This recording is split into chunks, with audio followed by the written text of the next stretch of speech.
Hi friends, welcome back to Siya's recipes. അപ്പോൾ നല്ല മൊരിച്ചിലോട് കൂടിയിട്ടുള്ള നല്ല ക്രിസ്പി ആയിട്ടുള്ള സമൂസ തയ്യാറാക്കിയാലോ?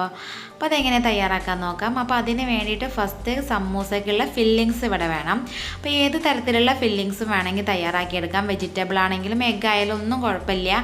പക്ഷേ ഞാനിവിടെ എടുത്തിട്ടുള്ള ചിക്കൻ ഫില്ലിങ്സ് ആണ്. അത് കുറച്ച് ബാലൻസ് വന്നിട്ടുണ്ടായിരുന്നു, അതാണ് തയ്യാറാക്കി എടുത്തിട്ടുള്ളത്. ഇനി നെക്സ്റ്റ് ആയിട്ട് ഇതിലേക്ക് ആവശ്യമുള്ളത് മൈദാഗമാണ്. ഒരു ടേബിൾ സ്പൂണ് മൈദയിലേക്ക് 2-3 ടേബിൾ സ്പൂണ് വെള്ളം കൂടി ഒഴിച്ചിട്ട് നന്നായിട്ട് മിക്സാക്കി എടുത്തതാണ്. നെക്സ്റ്റ് ആയിട്ട് ഇതിലേക്ക് വേണ്ടത് കുറച്ച് സമൂസ ഷീറ്റാണ്. ഇനി നമുക്കിത് സമൂസ ഇതുപോലെ ഒന്നങ്ങ് റോൾ ചെയ്തെടുക്കാം. അപ്പോൾ അതിന് വേണ്ടി എല്ലാവർക്കും അറിയുന്നതാണല്ലോ സമൂസ റോൾ ചെയ്യാൻ. പക്ഷേ ഇതുവരെ സമൂസ ഫോൾഡ് ചെയ്യാത്തവർക്കായിട്ടാണ് ജസ്റ്റ് ഒന്ന് ഡീപ്പായിട്ട് പറയാമെന്ന് വിചാരിച്ചത്. നമ്മൾ സമൂസ ഫോൾഡ് ചെയ്യുമ്പം 3 സൈഡ്സും നന്നായിട്ട് മൈദാഗം വെച്ച് ഒട്ടിക്കണം. എങ്കിൽ മാത്രമേ നമുക്ക് ഫ്രൈ ചെയ്യുമ്പോൾ ഓയിലൊക്കെ അതിൻ്റെ ഉള്ളിലേക്ക് കിടക്കാതെ ഇരിക്കുകയുള്ളൂ. പിന്നെ ഇതിൻ്റെ ഉള്ളിൽ നമ്മൾ ഒരുപാട് ഫില്ലിങ്സ് വെച്ച് കൊടുക്കരുത്. നമുക്ക് ഫോൾഡ് ചെയ്യാൻ കഴിയുന്ന രീതിയിൽ വേണം ഫില്ലിങ്സ് വെച്ച് കൊടുക്കാൻ. അപ്പോൾ ദാ ഇവിടെ ഞാൻ സമൂസ നന്നായിട്ട് ഫോൾഡ് ചെയ്ത് വെച്ചിട്ടുണ്ട്. ഇതുപോലെ ബാക്കിയുള്ള എല്ലാ സമൂസയും തയ്യാറാക്കിയെടുക്കാം. അപ്പോൾ ഞാനിവിടെ കംപ്ലീറ്റും സമൂസ ഇവിടെ തയ്യാറാക്കി വെച്ചിട്ടുണ്ട്. ഇനി ജസ്റ്റ് സമൂസനെ ഒന്ന് ഡിപ്പ് ചെയ്യണം. അതിന് വേണ്ടിയിട്ട് നമുക്കൊരു എഗ്ഗ് പൊട്ടിച്ചൊഴിച്ച് കൊടുക്കുക. അതിലേക്ക് 2 ടേബിൾ സ്പൂൺ മിൽക്ക്, 2 നുള്ള് ഉപ്പും കൂടി ചേർത്തിട്ട് നന്നായിട്ടൊന്ന് ബീറ്റ് ചെയ്ത് മാറ്റി വെക്കുക. ഇനി ഇതിലേക്ക് കുറച്ച് ബ്രെഡ് ക്രംസ് വേണം. അപ്പോൾ ഇതിവിടെ ഹോം മെയ്ഡായിട്ട് തയ്യാറാക്കിയ ബ്രെഡ് ക്രംസ് ആണ്. അതിൻ്റെ വീഡിയോ ഞാൻ ഇതിൻ്റെ മുന്നേ ചെയ്തിട്ടുണ്ടായിരുന്നു.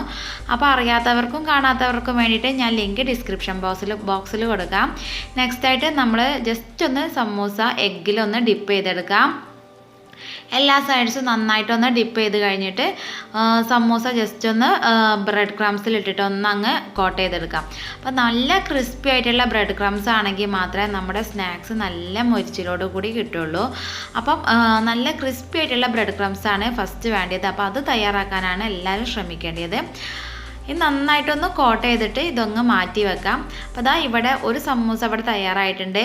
നമുക്കിത് പെട്ടെന്ന് തന്നെ തയ്യാറാക്കിയെടുക്കാൻ കഴിയും. വളരെ സിമ്പിളായിട്ട് തയ്യാറാക്കിയെടുക്കാൻ പറ്റിയ നല്ല മൊരിച്ചിലോട് കൂടിയുള്ള സമൂസയാണ്. അപ്പോൾ ഇതുപോലെ ബാക്കിയുള്ളതെല്ലാം ചെയ്തെടുക്കാം. അപ്പോൾ ഞാനിവിടെ കംപ്ലീറ്റും ചെയ്തെടുത്തിട്ടുണ്ട്. ഇനി നമുക്ക് നന്നായിട്ടൊന്ന് ഫ്രൈ ചെയ്യണം. അതിന് വേണ്ടി ഞാനിവിടെ ഒരു പാന് വെച്ചെടുത്തിട്ടുണ്ട്. അത്യാവശ്യം ഓയിലൊക്കെ ഒഴിച്ചു കൊടുത്തിട്ടുണ്ട്. നല്ല ഡീപ്പ് ഫ്രൈ ആണ് ചെയ്യുന്നത്.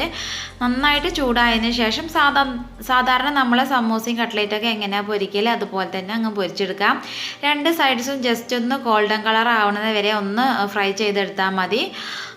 എന്നിട്ട് ഒന്ന് കോരിയെടുക്കാം. അപ്പോൾ അതാ ഇവിടെ ഏകദേശം ഒരു ഗോൾഡൻ കളർ ആയതിന് ശേഷം ഞാനിത് കോരി എടുത്തിട്ടുണ്ട്. അപ്പോൾ ഇതുപോലെ ബാക്കിയുള്ളത് കംപ്ലീറ്റും ഫ്രൈ ചെയ്തെടുക്കാം.